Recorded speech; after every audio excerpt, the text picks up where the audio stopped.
Today on Classical Stuff, Oh, dang. the outcome of a secret marriage, the king who doesn't want to be king, Christmas joy spread all around. How can those things happen together? Well, you're about to find out on Classical Stuff You Should Know. My name is AJ Hannenberg. I'm here with Graeme Donaldson. Hi. And Thomas Magby. Hello. And we're going to keep on going with our series on the Plantagenets. This will probably be our last episode before Christmas. Yeah. Thomas has a new kid, Yeah. and he's got that to deal with, and I got some parents to go up and see, so I'll be traveling, and Graeme is going to stay here, and podcast with just Graeme would be Yep. great. That would be but- awesome, Podcast actually. with Graeme? Yeah. But he doesn't know how to run the equipment. Too aloof. He's too aloof. You can't make jokes based on stuff that happened on Patreon. never mind. I guess only our I guess patrons we'll will just, get it. yeah. They're Anyway. in the know. They're cool. Yeah, is that all the stuff? Did I say all the things? Yeah, except there's no king that doesn't want to be king. Well, Henry VI Well- doesn't really want to be king.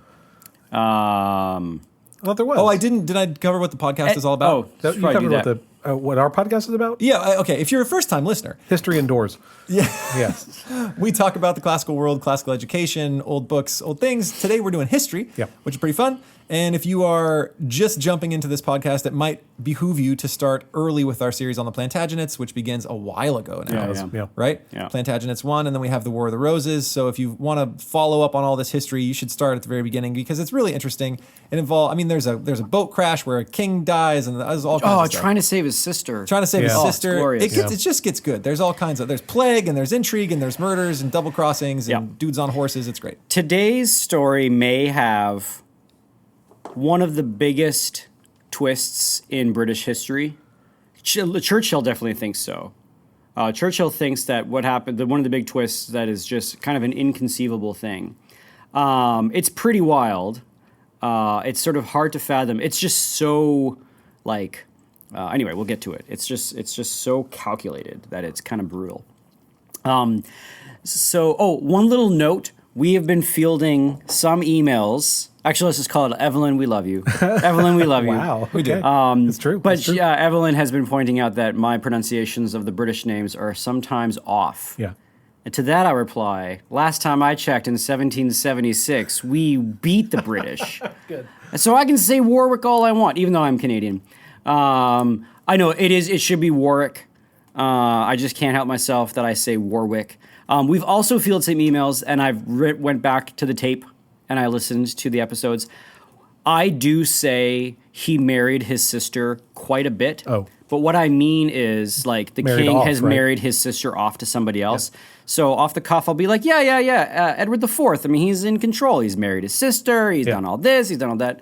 At no point in the history of the Plantagenet, to my knowledge, has a king married his actual sister. Also, to prevent the inevitable email, the Revolutionary War ended in 1783. I believe 1776 is when the United States was founded. No, whatever. Jeez Louise. What am I? This is great. All right. And I will do the rest of this episode in the thickest Canadian accent I can muster Good. there, lads. All right. So what do you remember from the end of last episode? Or what do you remember? The end? Or anything. There was a bro king who was great at fighting but bad in peacetime. Edward and- IV, bro king, great at fighting. And there were some people who said, hey, why don't you just let us run the country and you can go and gallivant and play sports and snog women? And he says, awesome. And he got secretly married to this girl that he wanted to smooch with. And she said, no smooching. And he's, unless you marry me. And he said, Okay. I'm do game. that. Let's Yeah. do that. And they were trying to get him a new wife. And he said, well, we can't, boys. I'm already married. And there's that scandal. And we also have the Meek King. Isn't he somewhere in the north? Henry kind VI of? Yeah. was captured at the end of last episode right. and is Yeah. now stuck in the castle. There stuck in you the, go. stuck in That's the it. tower. That's right. Edward IV married Elizabeth Woodvale, and if we remember from last episode, Elizabeth Woodvale was kind of like, she's a subject. Yes. She's not a Burgundian. She's not a Spanish princess. She's not like from the continent. She's from the pub. She's from, I think the joke I said was that she that girl sold me my cell phone at the corner store, and now she's Queen of England. Right. Like, she is not lower class, but she is new money. Let's put it that way. Yeah. And people, her family British is kings too, do right? not marry Yeah. the Anglo-Saxons. The Normans do not, associate with the northern folk. Wasn't there something about all these new positions being Very created good. for her family? That's right. So Edward IV elevates all of her brothers to and father to these high positions. He creates new peerages, which actually is like a big political thing because they get not votes, but they have say in Parliament. And it's basically like, I guess it would be the akin to like adding more members to the Supreme Court. Like, it's that kind of like, oh gosh, this kind of waters down our political process by having more peerages. And it's these like, you know, kids that probably grew up, you know, fighting in the streets, and these kids that had maybe some more rough and tumble lifestyles, if you know what I'm saying. Anyway, so this is our queen. You know, she's let's say she's a little less Chelsea, a little more Newcastle, if you know what I'm saying. No, you don't know what I'm saying? Okay, no idea all right, what whatever. that means. All right. Our British listeners will know what I'm talking about. Is Chelsea cheapside? Chickadee boo, huh? What? Chelsea is posh. Are you okay? And Newcastle is like get in there, lad. All right, whatever. Let's keep on the going. you lot. Yeah, Like those thank guys. you. All right, so we move Come here, on. lot. Okay, so Oi, What? where are you walking to? Warwick, do you mean Earl of Warwick, Duke of Warwick. Yeah, Warwick. Warwick. That's what we're doing it. He was wanting England to be allied to France. Yes. And Edward IV wanted England to be allied with not France, to be allied with the second most powerful. And we talked about Machiavelli last episode. So they were Warwick and Edward were battling over who Edward's sister was going to marry, and she ended up marrying the Burgundian. Remember, there was the joust, and she marries the guy who ends up being named Charles the Bold, and that whole thing. Okay, so setting the stage. Warwick is ticked that the marriage of the Woodvales in general, because you should have been married some Spanish. Bona, you should have married the French girl. And he's also kind of ticked that the Burgundians are now close to the English crown as opposed to the French being close to the English crown. Warwick kind of favored alliance with France. Warwick is in control of the last remaining castle that the English had on the continent at Calais. So they had England used to have all of these Norman lands, all of the north of France was English, but it's gone, and all that's left is a tiny little castle called Calais, and Warwick uses it as like his pirate outpost. So anyway, so he's still got that, and he's always been on the maybe we should align ourselves with the French. The French now have a capable king named Louis XI. The crazy king is gone, and so now we have Louis XI. All right. Henry VI is in the Tower, probably just praying, and later on we find out he gets he's pretty disheveled, so he's not taking care of himself. He's letting his hair grow. He's wearing sweatpants every day.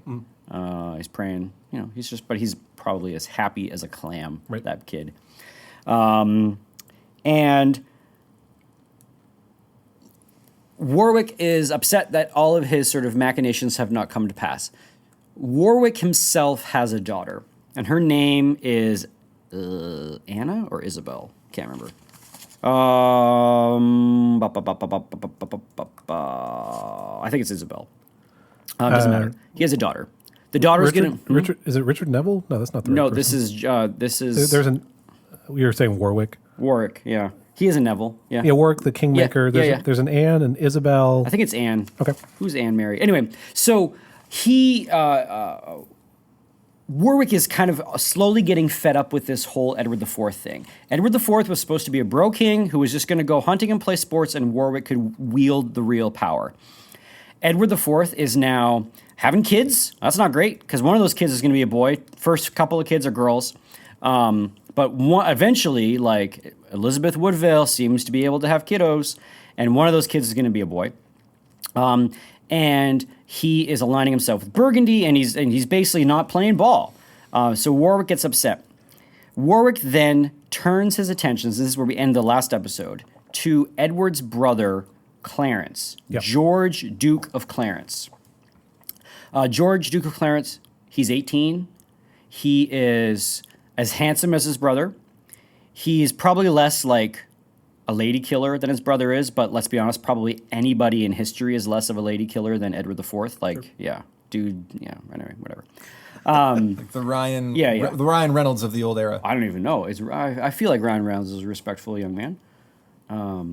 He's respectful, but He's a lady killer. yeah. No, but I mean, Edward IV, young, old, rich, poor, doesn't matter. Oh, he like goes. Yeah. He goes crazy for the ladies. Okay, Sorry. So it wasn't the ladies go crazy for him. Well, that too. In fact, there's going to be a scene where all the ladies of the realm convince their husbands to fight for Edward because he probably had affairs with them all. That's very funny. Oh, that's weird. Yeah. Yeah. Anyway, so Clarence is young. He's capable. Dan Jones, when he talks about George Duke of Clarence, talks about this. At the beginning of 1468, Clarence was 18 years old. Like Edward, he was capable of charm and wit, and he shared with the king what one writer called, quote, outstanding talent. Okay. He was smooth, elegantly attired, and sharp-tongued, possessed of such mastery of popular eloquence that nothing upon which he set his heart seemed difficult for him to achieve. So he's like one of those guys where he just like sits there, he's like, hey, is this a guitar? And you're like, yep, and he starts playing. And he can beat you in tennis the first time he picks up a racket. And he just rides, he's just one of those guys. Churchill refers to him as useless Clarence a lot, or Clarence. He was. Are you getting us spoilers right now? No. Clarence is not very smart. Clarence is spoiled. He's pretty, but he's not. He's lacking in the old shrewdness department. So he's not the guy that can do all the things? He can do all the things. He's just think of him as like a surfer. Okay. Oh, yeah. I got that. Okay. You know what I mean? Yeah, I know what you mean. Like a pitted, so pitted. He's like one of those guys. Yeah. That's how I imagine Clarence, George Duke of Clarence. And so it's not because he's clever enough to figure out the guitar. He just sits down and is like, I sort of understand it. Yeah, he's just kind of, he's like, I just get the vibe. And he just goes. Oh, tennis, okay. You just whack this thing with that thing. hit it Oh, with yeah, I'm this. on board. Yeah, okay, cool. Like then no he just drive. nails it. Like he's not trying to get better at any of those Yeah, things. he just can do it. Okay. But he does have some ambition, but he is... I totally speak the language of horse. Oh, okay. Yeah, Just pop right on there. But he's going to make some... Hey, bro. He's going to make some bad decisions. All right.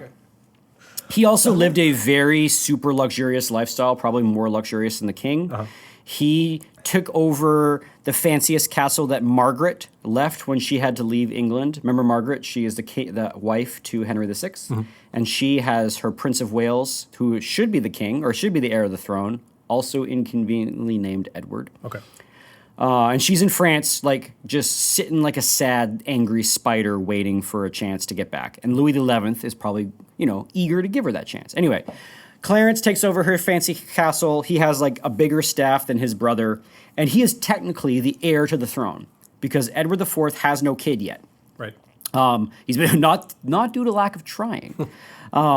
He probably has many sons in the realm, but none of them are legitimate. Sure. And Elizabeth Woodvale keeps giving him daughters. So Clarence is the heir, but everybody knows that that's 9 months away from changing at some point. But he's living like the heir to the throne. Okay. Clarence is unmarried, and Warwick's got a daughter.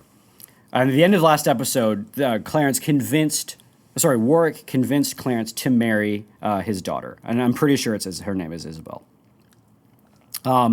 He went to the king first and was like, hey, man, how about your brother marries my daughter? And that sounds great. And Edward IV says, nope, that's a bad idea. I don't want any more. I don't want the Neville family, of which Warwick is part of. I don't need that family closer tied to the crown. Right.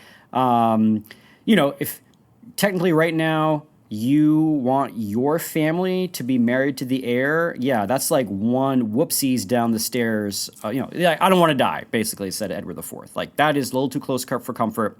It would naturally make you, Warwick, my enemy, because you would want to knock me off so that your son-in-law is king. We tracking? Yes. Yeah. AJ, you waking up? All right, cool. Rock and roll. I'm just trying to look up the daughter, trying to get the daughters Warwick. I think there are two. I think there's Anne and Isabel. There's Anne and Isabel. I don't know what happens to Anne. Okay. I'm pretty sure it's Isabel. Okay. So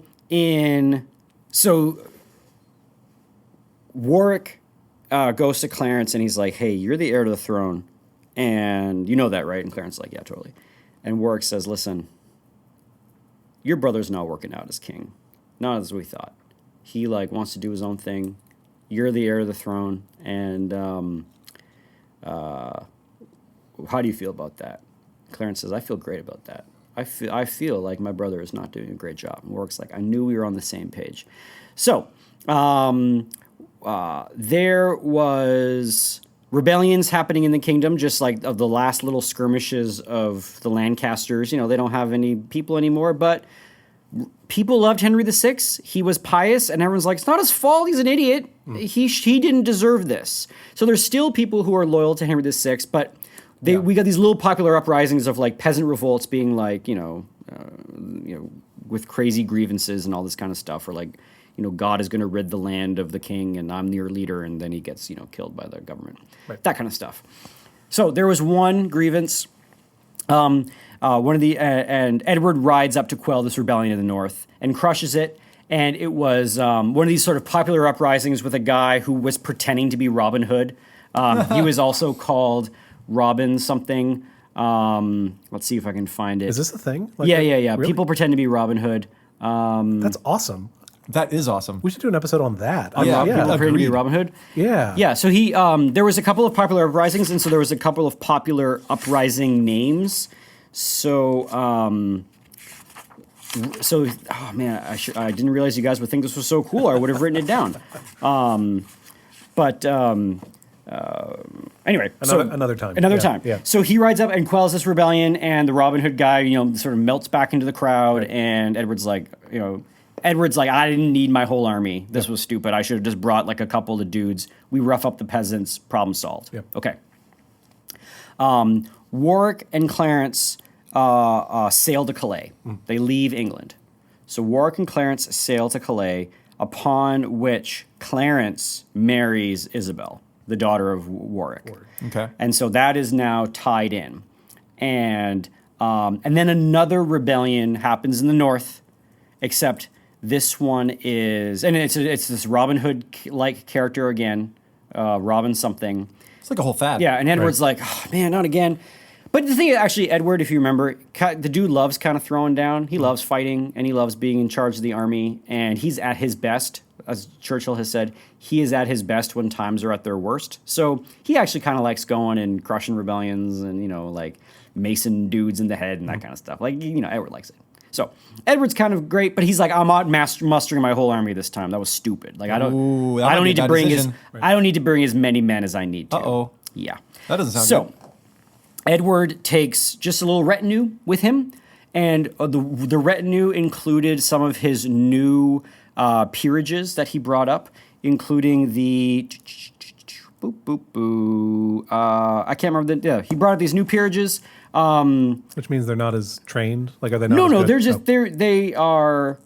they're his buddies. Yep. Sorry, I'm just what are his buddies' names? Yeah, so he has these new peerages, the Earl of Pembroke and the Earl of Devon. So these are new earls. So it would be like, you have these old, like Texas is an old established state that everybody believes in. Mm-hmm. But if you had like the new state of, I don't know, like Arkansas.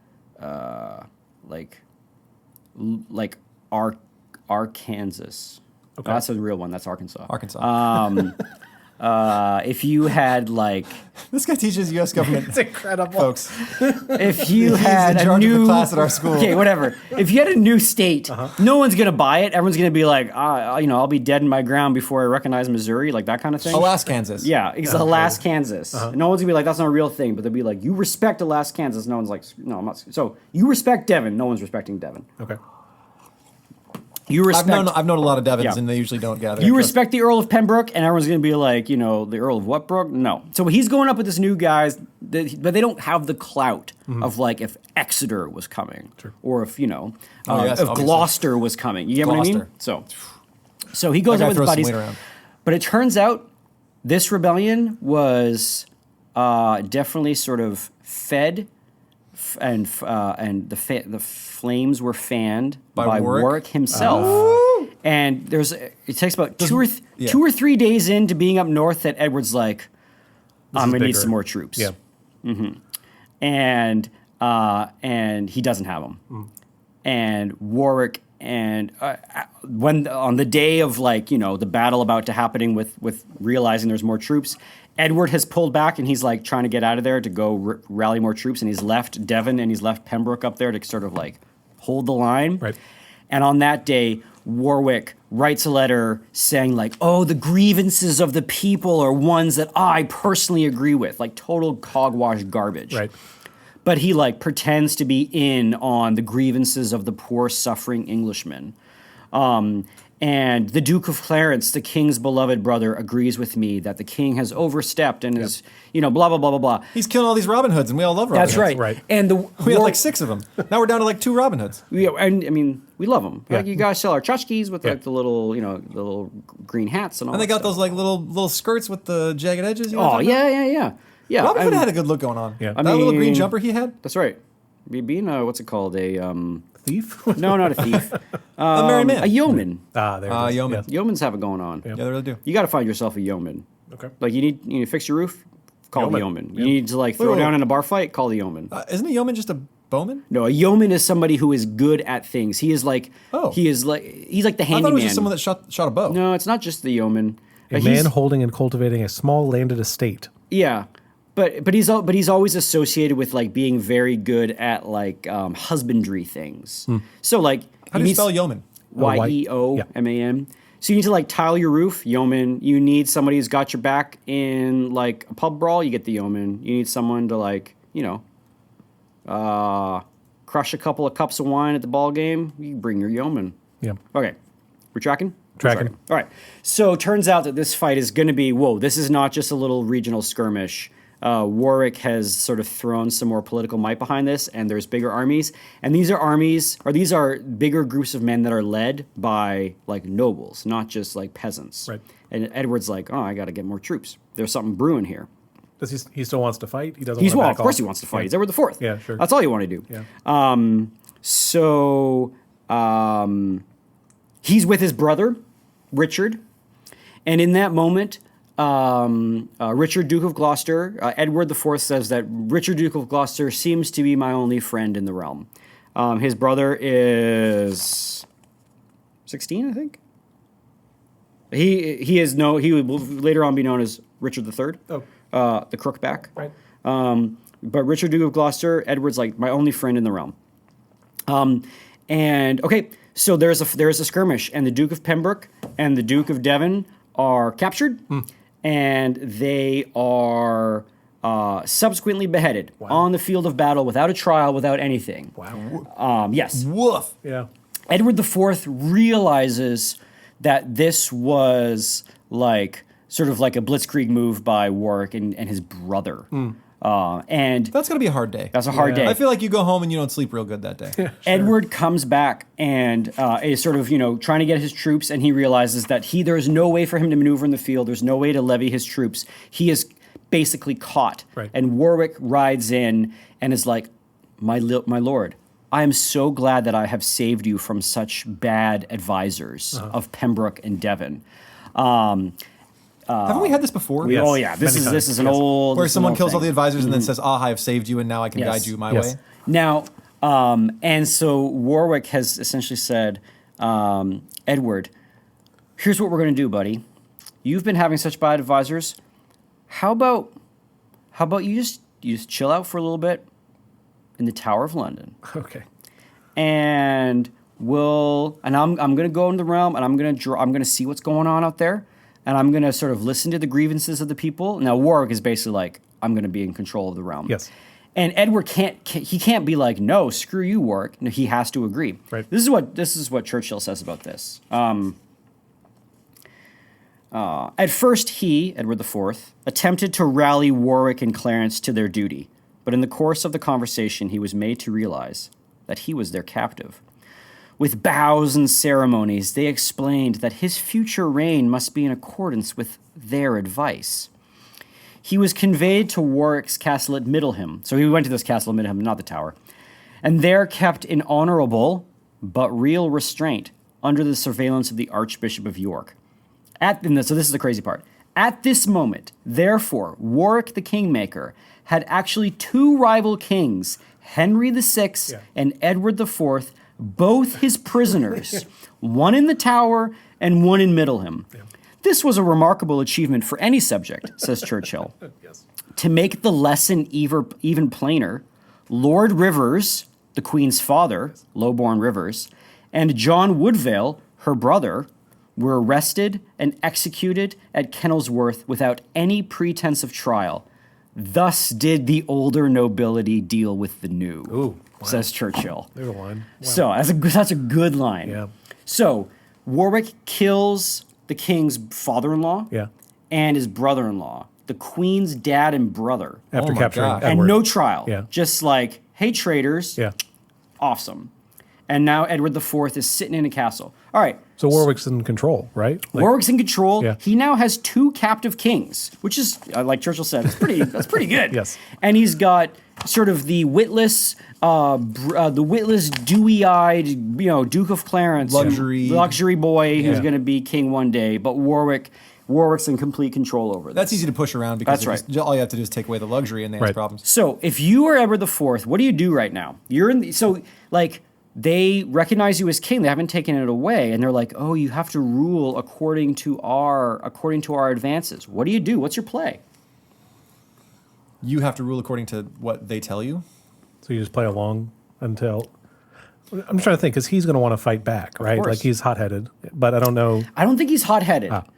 He likes to fight. Is that- In fact, one thing if we remember from Edward IV, he's very good at the field, but he has always wanted to be magnanimous and to forgive the other side. Remember he did that with Somerset, and they were best buddies, and then Somerset betrayed him, and then he beheaded him. Like he's always... But he's got to have that in his mind, right? Right. When he's nice, they always turn on him. I feel like my play, if I was him, play along, get myself into a war where there's an army underneath me. Because I am still king, the army is still loyal to me, and then in the moment, I say, these men are traitors, the ones who are my advisors around me, we're going to kill all these guys. Yeah. Because if I'm the king and the army is loyal to me, that solves my problem. AJ, you would have made a wonderful king because that is exactly what Edward IV Are you serious? does. That's Yes. great. I nailed it? You nailed it. Because, I mean, you can't do it by political intrigue, you need Can't. force. You need Right. force. So what Edward IV does answer. is he's like, he calls in Clarence, and he calls in his brother Clarence, and he calls in Warwick, and he's like, I've been giving it some thought. You guys are absolutely right. Good. I let people, I let little worm tongues natter in my ears, and it turned my head away from the true ordering of the realm. Warwick, thank you for putting me back. You've always been there for me. You made me king. You've always been there for me. And Warwick's like, oh, I knew you would see reason. Yeah. And then when Warwick and Clarence leave the room, Edward's like, I'm a straight up murder those boys because that's exactly what AJ. Well, I mean, isn't this the story of any coup? All you need is a loyal army. That's right. I mean, Well, it's not a coup, but I mean, that's how coups work, right? If Right. I'm the second in command and I want to have first in command, what I need is the loyalty of the military. It's Right. always that. Now, but Edward IV still has a problem. He's still kind of locked up in this castle. Now, he sort of, floated to being like, oh, I'm going to play ball. And he kind of maybe even leans into his bro reputation a little bit. He's like, I really just miss hunting and ladies. And Warwick's like, that's the Edward I know.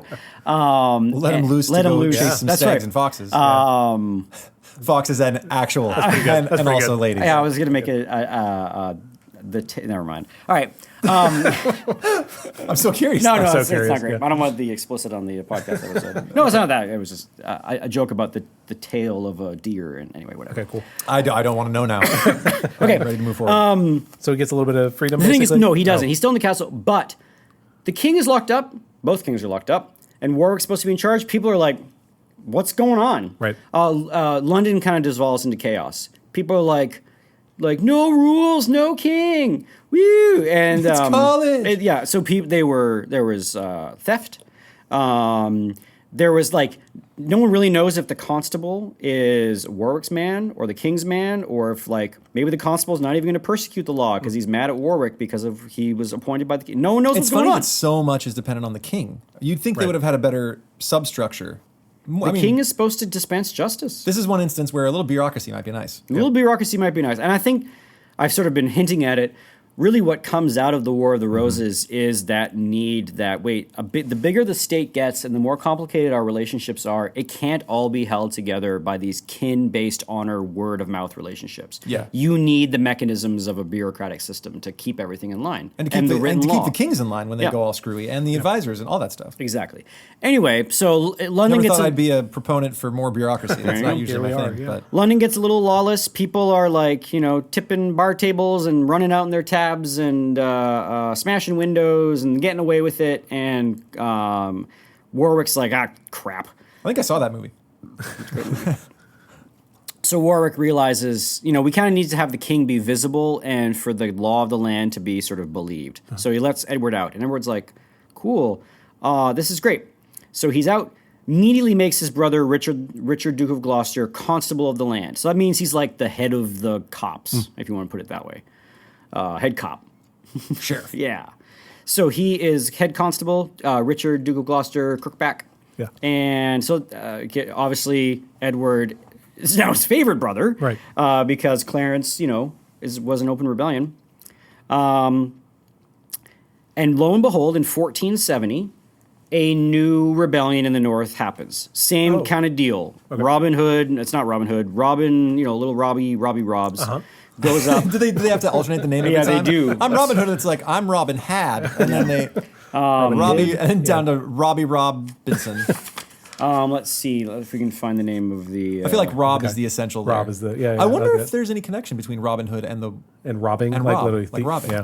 I don't think so. Oh, that's an etymology. We've got to look at it. Yeah, seriously. But anyway, so this there's another little thing happening at the top and in the north, and so the king's like, I got to go put this down, and he gets his army together and he rides north.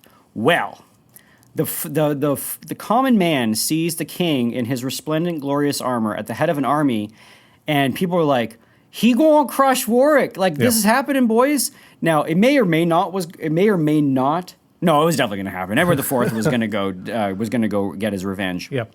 But under the guise of destroying this rebellion. But Warwick is in the north also? Warwick is a part of that rebellion? No, he's not. Warwick is not part of this rebellion. Okay. Warwick is sort of in London. Okay. And the king's like, I need to go put down this rebellion. But how does he get Warwick to come with him? He doesn't get Warwick to come with him. But he tells Warwick, like, I'm going to go stop this rebellion. But he goes and gets a much bigger army than you maybe need. He kind of like overkills this thing. Yes. He raises all of his levies, and Warwick's like, ooh, that doesn't look good. Right. And all the people are like, it's going to happen. Warwick's going to get crushed. Right. And there's like songs that they would sing when the king was riding, and he's king, and he's in front of his army. He looks great. He rides north. Warwick and... while this happens, he rides north, and he captures a rebellious lord. Mm-hmm. And that rebellious... Wait, I'm a little behind because I looked up the etymology of Rob. Yep. It has nothing to do with Robin Hood. So how did he get out and get an army? There's a rebellion. There was a rebellion up north. So there was carnage in London, chaos in London, Yeah. so they're like, we need someone out. He makes his brother head cop. Richard III's head cop. Yep. Richard's head cop. And then there's a rebellion in the north, and Edward goes, and he's like, I need some dudes to go end this rebellion. But he got all the dudes. Right. And Clarence and Warwick are like, ooh, that's a lot of dudes. Oh, so Clarence and Warwick are kind of on They're edge? a little nervous. They're kind of on edge, but they're like... they think he's still maybe loyal? They think he's still maybe cool with us, but they're kind of on edge. All right. Okay, sorry for the review. It's okay. Edward goes north and captures one of the northern lords, and the northern lord, either under duress or out of his own free will, says, hey, guess what? Like Clarence and Warwick, totally traitors. They want you out and they want Clarence king. And Edward's like, interesting. And, this isn't a big stretch. Edward probably was raising this entire army with this in mind anyway. Right. Word gets back to Warwick. Warwick and Clarence get out of England. And where are they going to go? France. Yeah, they're going to Calais. Right. So they're sailing to Calais. And when Warwick left Calais, he left one of his little lieutenants in charge of it. And he's like, all right, man, do your thing in Calais. Warwick and Clarence come back, leave. Clarence's very, very pregnant wife leaves with them, Isabel. She got a baby. And they're sailing back to Calais. I mean, it's weird to run. Do they have any allies there? Is there any way to raise an army? Or are they just kind of like, we got to get out of Dodge so we don't die? We got to get out of Dodge so we don't die. Warwick is the richest person in England. Oh, so he'll be all right. He'll be all right. He can raise an army if he has. But it's like... But he's can the king still seize all on of that the wealth? side of Edward, right? Like, he's still a York. Right. He's still on the side of Edward, but he's kind of like overplayed his hand to try to get Edward out. And Edward kind of got out of it by pretending to play ball. And Edward's like, oops, I have an army now. And Warwick's like, oh, crap, we kind of dropped the ball on this. Now he's getting out. Right. Because he doesn't know what's going to happen. Yeah. Yeah. But- But can the king seize all that wealth and take the land back? I mean, if Sure. Warwick The land, is, right? You can, but then Isn't you're... it just the land People that are going to be wins? mad at you. Yeah. Oh, People yeah, will be mad because at you you. can't. The nobles don't want to Sure. think that their land can be taken by the It's king. just, that makes Right. everyone nervous. Yep. Okay. And you can take land. Can you keep it? Is another question. Yeah, eminent domain. Yeah. It's a thing. What did you say? Eminent domain? Yeah. No, you can Our take government it. still does it. They need a road. You take it in your Just land. take it. Yeah. So Warwick and Clarence go to Calais, and when they sail in, hey man, let us in. And Warwick's little lieutenant's like, all I see are traitors. Wow.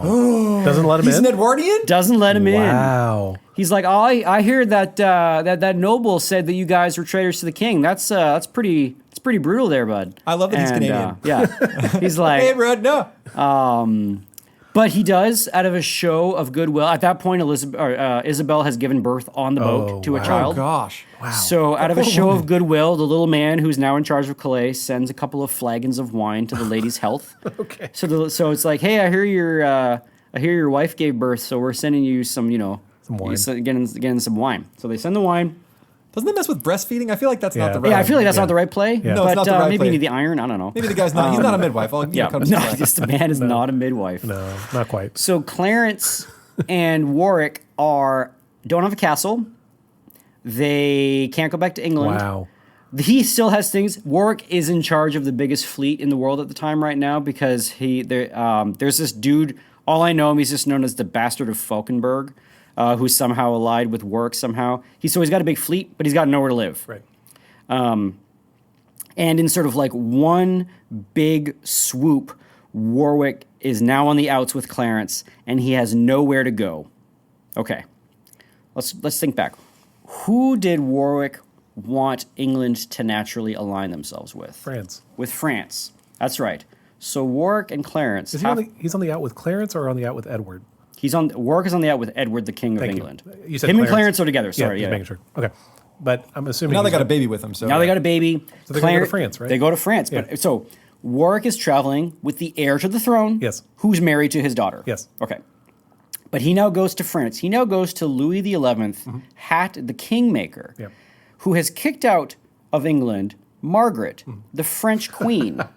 He now goes to Louis XI, hat in hand, and says, Wait. So remind me of the Kingmaker situation. He kicked out somebody. Edward IV. Warwick, who is now who made Edward IV king Yeah. back in the previous episodes. Oh, you're not saying that the King of France was the Kingmaker. No. Edward, Oh, okay. Warwick I was the a little Kingmaker. confused. No, no. Gotcha. So Warwick the Yeah. Kingmaker and Clarence, the heir to the British throne, Are showing up in. they are now going to the King of France, hat in hand, and you got to imagine that Louis XI is like, well, look at a couple of buttes walking in the front door here. Like, look, Clarence, how the tables have turned, my friend. Warwick, how the tables have turned. Were they not friendly before? No, Warwick has fought against Henry VI Yeah. and his French wife Margaret, and put him in the tower and basically That's kicked it. Margaret Okay. out. Connection made. All right, we'll talk about we'll talk about the grievances between Margaret and Warwick in a second. So Warwick comes to Louis XI, and Louis XI's like, well, George. Yeah. I think his name's George Warwick or George Duke of Warwick. Welcome to my French Probably called him court. Jojo. Yeah. Well, Jojo. And King Henry XI says he's stoked. He is absolutely happy because now he's got the heir to the heir to the English throne in his court, and Louis XI proposes, and this ends up being the most scandalous turn of events probably in all of English history. That may be overstating it. Churchill definitely thinks so. Mm-hmm. And Louis XI is like, Warwick, come with me. I want you to meet somebody. I want you to sit down and talk to somebody. Is it Margaret? It is Margaret. Yeah. So Louis XI takes Warwick and Clarence and calls Margaret of Anjou and her 17-year-old son, the Prince of Wales. He calls together Warwick, the Kingmaker of the Yorks, and Margaret, the Queen of the Lancasters, together. And he's like, hey, I think you guys have some common ground here. And Warwick and Margaret immediately want to kill each other upon seeing each other. Yes. There is no way. Okay, let's talk about grievances. Margaret has beheaded Warwick's father. Margaret has killed Warwick's uncle, Richard, Duke of York. Margaret has killed his cousin, Rutledge. Warwick has killed both Somersets, who were the favorites of Margaret. He at some point referred to the Prince of Wales as either he's probably a bastard or a changeling. For a long time, there was a rumor that he was a changeling. Okay. Does anybody know what a changeling is? Shapeshifter. Yeah. Yeah, a changeling is like what happens is the fairies come. You give birth to a child, and then the fairies come and take your child and leave you like leave you a crappy child in return. Right. And that child is supposed to be like touched by the fairies, dim-witted, and like not a real kid. It was like a fake kid. Okay. And they're like pretty sure Prince of Wales is a changeling. Okay. And so Margaret doesn't like that. No mom wants to hear the Duke of Warwick, say that your child is a changeling. That's just like every mother's nightmare. Yeah. Sure, yeah. Anyway, so they're in the room. They're not having it. They do not want to be aligned. As Churchill says, a river of blood flowed between them. And but they realized that, this is where Anne comes in. They realized, Warwick realizes, okay, crap. I'm now really on the outs with Edward IV. I've kind of burned those bridges. So if I am ever going to have somebody from my Neville line be King of England, I'm going to have to go from York to Lancaster. Wow. That's a big deal. So what he does is he says, listen, Margaret, I think we can make this happen. And Margaret does not want to do it. But he says, I'll make you a deal. I've got a daughter. Her name is Anne. You've got a son named Edward, Prince of Wales. How about your son, Edward, marry my daughter, Anne? And then my daughter will one day be Queen of England, and your daughter will one day be King of England, and we get an army. Your son will one day be King of England. We get an army with the help of Louis XI. Uh-huh. We go and kill Edward IV. We put Henry VI back on the throne. We let dopey Henry VI run out his clock. We put Edward, Prince of Wales, King of England, married to my daughter. And how does that sound? And Margaret says, no. That sounds pretty awesome. Really? And Clarence goes, hey. Very good. Clarence says, wait a minute. Whoa, I just had a kid. What's the story? Yeah. So bracket dopey Clarence, because this is definitely writing Clarence out of the story as far as Warwick's concerned. So bracket Clarence, because that'll come up later. Poor Clarence. Poor Clarence. Well, and he did rebel against his brother. That's fair. He is a bit of a dirtbag, but still. But it's also, and Clarence is married to Warwick's other daughter. That's right. So that's weird that he's kind of writing off. So now Warwick should just start 3 countries. He's got Edward. Yeah. He's got another daughter with one. Warwick has now married a daughter to 2 separate the kings. Yorks and the Lancasters in the War of the Roses. It's crazy. Probably a bad move, bro. Yes, he has sort of overpromised, but he's delivered before. Right. And now he's setting the table. He's like, okay, all right, if I kill Edward IV and put Henry VI back on the throne, then I've got a beat on the throne. If Edward IV falls off his horse tomorrow, Clarence can ride in as King of England, and I've got a beat to the throne. So Warwick is kind of setting himself up, but he's also setting himself up for people to be mighty mad at him, which they are. Yeah. Okay. Margaret agrees. Anne marries Prince of Wales, Edward. There just so happened that there was a piece of Christ's true cross at the castle in Philip XI's. Was it Philip XI? Louis XI's palace. Okay. And he's like, I just happen to have a piece of the true Holy Cross in my nightstand. Uh-huh. And so he pulls it out, and Margaret and Warwick swear on that cross that they will now be united. Okay. They were once mortal enemies, and they are now united together to bring their respective lines to the throne. Absolutely mind-bogglingly scandalous. Right. On both of their parts? On both of their parts. It's just people who were enemies are now allies, and it's just sort of the nakedness of the ambition and the callousness of it is just so terrible. But Louis XI loves it. Yes. He's drinking this up. Right. Anyway, okay, so Anne marries the Prince of Wales. Let's talk about the Prince of Wales. Okay. The Prince of Wales is, I think he's 17. He is the son of Henry VI, and he is very much not his father's son. I mean, he is actually a kid, but he is way more his grandpa, Henry V. If you remember, so Oh yeah, Prince Henry of V Wales. go hard. Yeah. Prince of Wales is a beaut. Prince of Wales is a prince. You look at Good at when fighting? Warwick actually one of the Does he fight? he fights. Okay, good. One of the reasons when Warwick thought about this is that when he came in and he saw the 17-year-old Prince of Wales, he said, "That's Henry V." Wow. He's like, "That's a king right there. Yep. That's who should be king." Hey, Anne, go put your makeup on, right? Right. And so he just had this air about him, this Prince of Wales, and he has been tagging along with his mom in exile since he was 15 or whatever it was, 16. Mm-hmm. Dad is king. Dad is locked in the tower. Right. The kid is seething and bubbling with ambitions to get in the field and to take back his crown for his dad and to be king himself. He is the rightful heir to the throne in his mind and in lots of people's minds. And in fact, most of the people of England's minds are like, yeah, he probably should be the prince. Okay. He still has the title Prince of Wales. You can't just take that away.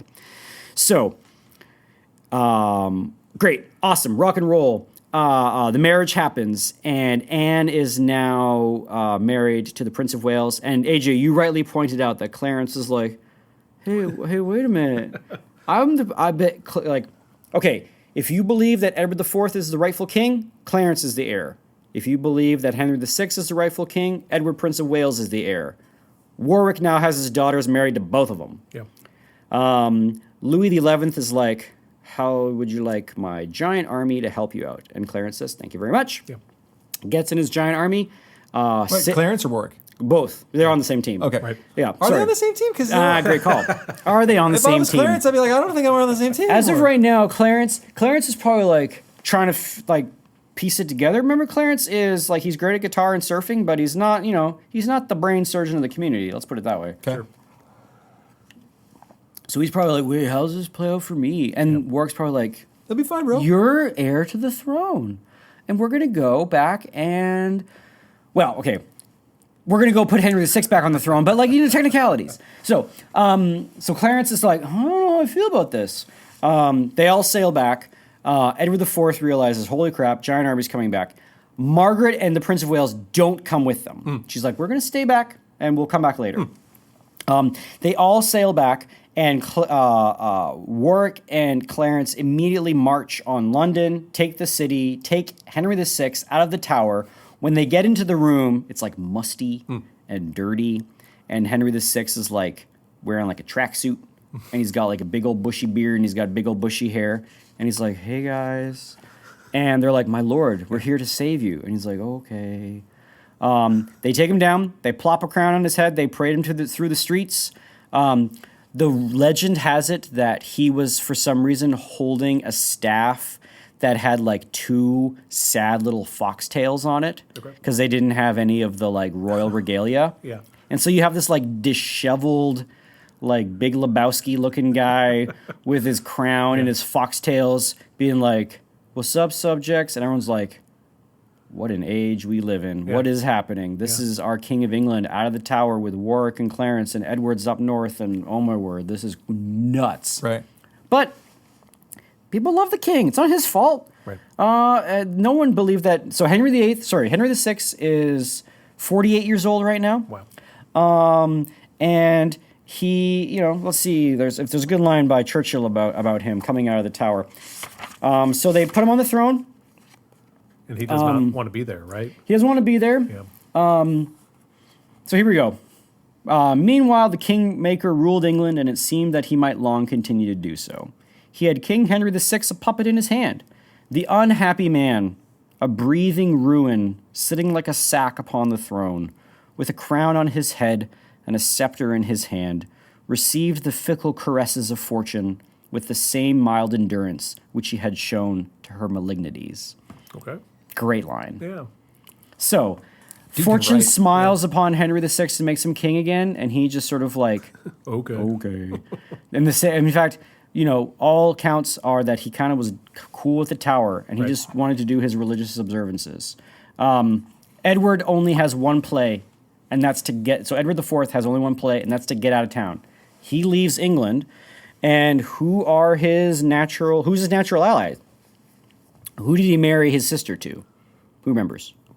Who did Henry? Who did Edward IV, King of England, marry his sister to? It wasn't the King of France. No.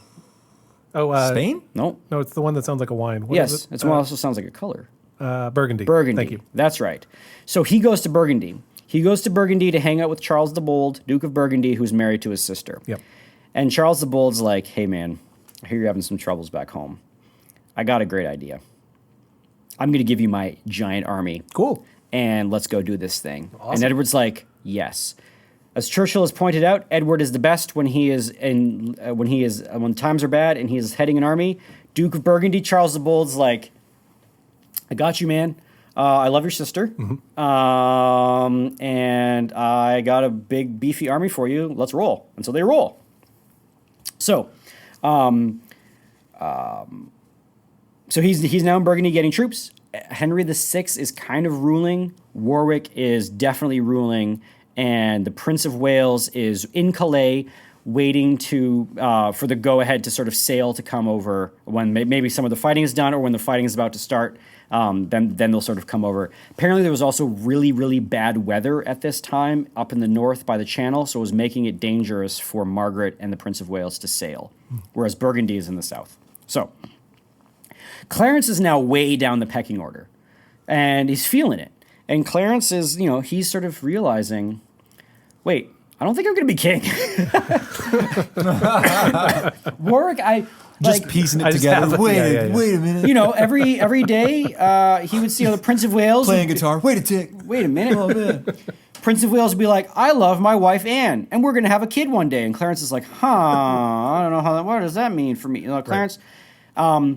And meanwhile, Edward IV is like sending letters to his brother, being like, dude, you're my brother. We're brothers. Just ignore Warwick. Just come back. Yep. All is forgiven. Wow. I love you, man. Remember, Edward IV is all about wanting to reconcile, much to Which his... is, I think, a really nice quality for a king. It is a nice quality. He's like, but, you can never tell if it's like... Genuine. Then you come home and there's a knife in your back. Right. But Churchill reads Edward IV as someone who is always wanting to be magnanimous, but it blows up in his face because of the times. Right. Dan Jones in his War of the Roses book's a little more cynical of Edward. And it's sort of up to your own reading of it. But he is sending letters to his brother. Apparently there was this this secret channel made between one of the maidens of the wife of Clarence. So that would have been one of the handmaidens to Warwick's daughter. But apparently letters were getting to Clarence from the king being like, I love you, man. You're my brother. Come join me. We don't need to be fighting. And Clarence wasn't responding. And what's Edward's like, he sees the double check. He sees it was received and he knows he got it, but he's not getting a text back. And that's hard. He doesn't know what his brother's thinking. Right. Yeah. All right. So, we're just going to keep trucking. We're coming up to the 50-minute mark, but I don't know. It feels like a good. This is a good we're halfway through page 3. So if we stop now, another episode's only going to be 15 minutes. So I think we just make it a longer episode. We're in a good spot. Okay. Or you think this was a good stopping place? Is that what you said? It feels like a good stopping. It feels like a good stopping place because there's going to be a battle in a second. Yeah, we're coming up on a battle. It's a good cliffhanger. Yeah. And so we can put this into 2 episodes. All right. So let's set the stage then. So Clarence is kind of out flapping in the wind. Yeah. He's getting loving messages from his brother, being like, "Come home, buddy." Right. I bet he feels. I was going to say, I bet he feels nice because he's being courted by both sides, but he probably doesn't because one side is kind of like, well, we got other plans, pal. Yep. Right. Yeah. And the Prince of Wales is chomping at the bit to get into England and start throwing down for his family's honor. Which I'm stoked about. And Edward especially with this character from Burgundy, he sounds like a nice chap. Yeah. No, sorry, that's Edward IV. Edward IV is with Burgundy, and the Prince of Wales is wanting, Dad's back on the throne. Right. I got to come back. Oh, got it. Okay. And so he's chomping at the bit, ready for his, every boy dreams of his first battle, right? And he's Battle Kid. And he's a battle kid. Yes. Yeah. He is the grandson of Henry V. Right. So he's chomping at the bit, ready for his first battle. Clarence is way down the pecking order, and Edward IV is getting his troops on a boat, facing the wind, being like, I was made for this. This is where Edward IV is at his best. And he sails towards England. And here's where I'll leave it. Edward IV lands with his Burgundian and loyal troops at the same landing that Henry Bolingbroke landed when he came with his troops to take the crown from Richard II 150 years before this. Yeah. And he landed at the very same landing. Another king coming in to reclaim his crown, and people were like, ooh, that's poetic. They're like, that's a sign. And so Edward IV is now back in England with his Burgundian troops. Warwick and Clarence are rallying their troops, and this is going to have to resolve itself. Okay, so we'll end there for now. There you go. And then, but obviously next week we'll just jump right back into it because we got more to do. Okay. Awesome. Well, this has been Classical Stuff You Should Know. Should we sing here too? No, I feel like we should no. sing. It's Christmas. No, Because that's people are going to be listening to this out of order. yeah. Oh, well, that's true because they might not listen to it at Christmas. Right. Okay, that makes sense. If you want to hear us sing, go on Patreon. I Yeah, guess you can join have our to- Patreon yeah. at patreon.com/classical stuff. You can check out our website, Isn't there singing- classicalstuff.net. Is there singing on our website? Isn't there singing on the website somewhere? Oh, sorry. We have, Okay. yes, there are a few little Easter eggs around the website if you Yeah. decide to click on some things, Yeah. but that's a secret. Giving stuff away. Sorry. You can tweet at us at CLSSCAL stuff. You can, I think I already said the Patronize. website. You can I did Oh, you did? Patreon. Okay. We have email, theguys@classicalstuff.net. Yeah, there's all kinds of ways to get a hold of us. Seriously. Yeah, Patreon is nice. We keep up with that pretty well and talk with our Patreon people. Thank you again, Patreon, for all the support you've given us. It really does mean a lot, and it has, helped us keep this train a trucking. So Sure. we appreciate it. We appreciate all your questions and comments and all that stuff. So, well, Merry Christmas, everybody. Merry Christmas. See you later. Bye.